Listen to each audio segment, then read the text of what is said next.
തയ്യാറാക്കാൻ പോകുന്നത് വളരെ എളുപ്പത്തിൽ ഉണ്ടാക്കിയെടുക്കാൻ പറ്റുന്ന നല്ലൊരു 4 മണി പലഹാരമാണ്. അപ്പോൾ ഇത് നമ്മൾ അവിലും പഴവും വെച്ചിട്ടാണ് ചെയ്യുന്നത്. നമ്മുടെ കുട്ടികളൊക്കെ സ്കൂൾ വിട്ട് വരുന്ന സമയത്ത് നമുക്ക് എളുപ്പത്തിൽ ഉണ്ടാക്കിയെടുക്കാൻ പറ്റുന്ന നല്ല ടേസ്റ്റി ആയിട്ടുള്ള ഒരു സ്നാക്ക് ആയിട്ടാണിത്. എങ്ങനെയാണ് തയ്യാറാക്കുന്നതെന്ന് നോക്കാം. ഇതിനു വേണ്ടിയിട്ട് ഞാനിവിടെ 1 കപ്പ് ബ്രൗൺ നിറത്തിലുള്ള അവിലാണ് എടുത്തിട്ടുള്ളത്. നമ്മൾ ഈ സ്നാക്ക് ഉണ്ടാക്കുന്നതിന് മുമ്പായിട്ട് ഇത് കുറച്ച് സമയം വെള്ളത്തിലിട്ട് വെക്കണം. എന്നിട്ട് ഇതുപോലെ കുതിർത്തിയെടുക്കണം. പിന്നെ ഇതിലേക്ക് വേണ്ടത് പുഴുങ്ങിയെടുത്തിട്ടുള്ള നേന്ത്രപ്പഴമാണ്. അപ്പോൾ ഞാനിവിടെ 2 വലിയ നേന്ത്രപ്പഴമാണ് ഇതിലേക്ക് എടുത്തിട്ടുള്ളത്. ആദ്യം തന്നെ നമുക്ക് ഈ പഴം ഒരു സ്പൂൺ വെച്ചിട്ട് ഇതുപോലെ ഉടച്ചെടുക്കാം. ഇപ്പോൾ പഴം നന്നായിട്ട് ഉടച്ചെടുത്തിട്ടുണ്ട്. ഇനി നമുക്കിതിലേക്ക് നമ്മൾ നേരത്തെ കുതിർത്തി വെച്ചിട്ടുള്ള അവിൽ ചേർത്ത് കൊടുക്കാം.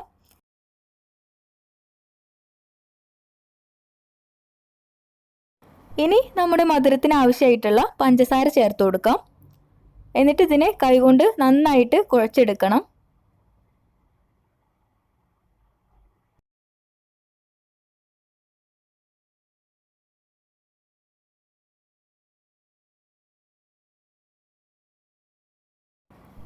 ഈ പഴവും അവിലും എണ്ണയിലേക്ക് ഇടുമ്പോൾ പൊട്ടിപ്പോവാതിരിക്കാൻ വേണ്ടിയിട്ട് ഇതിലേക്ക് 2 ടേബിൾ സ്പൂൺ മൈദ ചേർത്ത് കൊടുക്കാം.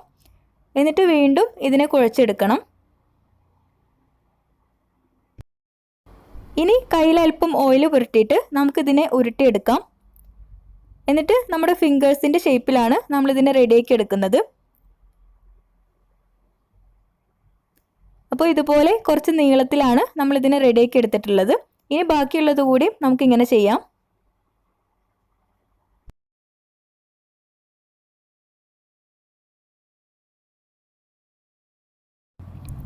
ഇപ്പം നമ്മളെല്ലാതും ഇതുപോലെ ഈ ഒരു ഷേപ്പിലാക്കി എടുത്തിട്ടുണ്ട്. ഇനി നമ്മൾ കട്ട്ലറ്റിനൊക്കെ ചെയ്യുന്ന അതുപോലെ ആദ്യം മുട്ടയിലൊന്ന് മുക്കിയിട്ട് പിന്നെ ബ്രെഡ് പൊടി കൊണ്ട് ഇതിനെ കോട്ട് ചെയ്തെടുക്കാം.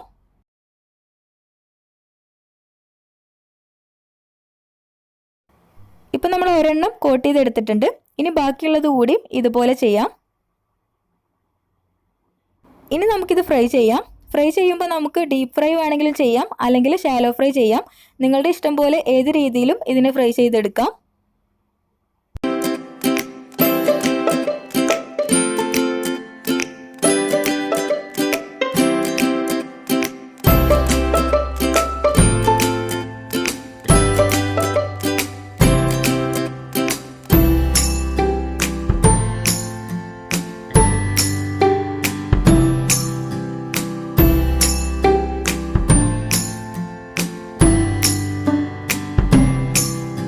ഇപ്പം നമ്മുടെ സ്നാക്ക് നല്ലോണം ഫ്രൈ ആയി വന്നിട്ടുണ്ട്.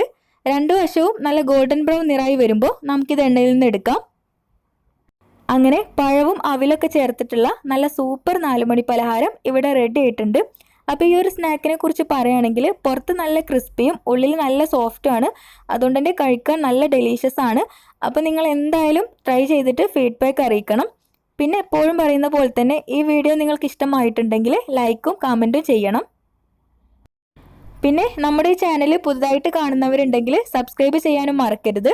അപ്പോൾ അടുത്തൊരു വീഡിയോ ആയിട്ട് വരാം. അതുവരേക്കും താങ്ക്